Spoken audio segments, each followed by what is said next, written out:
I found it curious the other day when you spoke about the debt exchange and mentioned that, look, typically, like we say in our local parlance, Berners, say, in other words, if your neighbor's beard is on fire, you get water and put it by your side. You read that piece from what the program has and indicated that even those with treasury bills could be affected. So break it down for us. What is your standpoint in terms of the debt exchange program, the caucus you're representing? Why are you still lagging behind in accepting the program?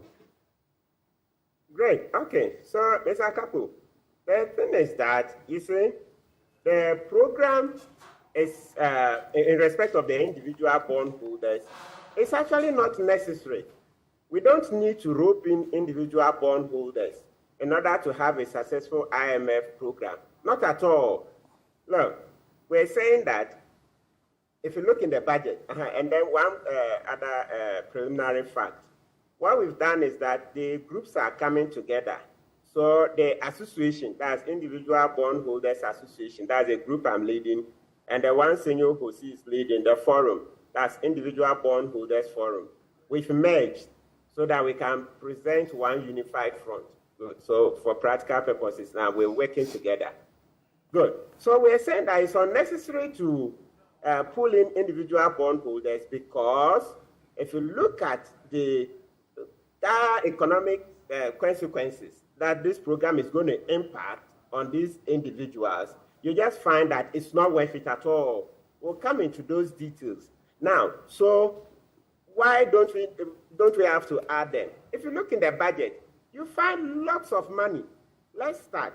The budget says that we'll spend 27 billion on capital expenditure. So one of our main arguments is that spending 27 billion on capital expenditure means that the recurrent expenditure is sorted. That's the one to pay government salaries, run all the government offices, the public officers pay their salaries, etc. That's sorted. So if that is sorted, then pay individual bondholders too before you go to capital expenditure.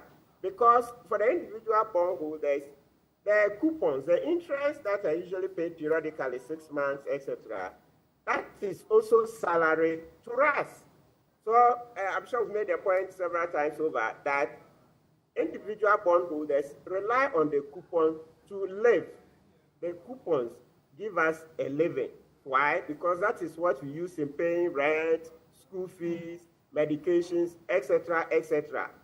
So the bond program the government is proposing, this domestic debt exchange, will totally wipe us out. And you see, you actually mentioned it, that Osechi Mensah said it will wipe out the middle class. Why? Because this year, under the proposed program, not even 1 cedi of interest will be paid. Not even 1 cedi for your packet, not even one will be paid this year. And so how are we going to live? How are we going to pay the bills? And then for next year, they propose to pay 5% interest, just 5%. When the coupons usually have about 20%, there's 19.5%, 16.5%, and so on and so forth. So if you ask somebody to bring in his bond, to take one that he will not get 1 cedi this year by way of interest, and then for next year, get just 5% interest. And then number 3, the maturity date for the bonds are being extended up to 2033 and 2038. Naturally, a rational human being will not take it.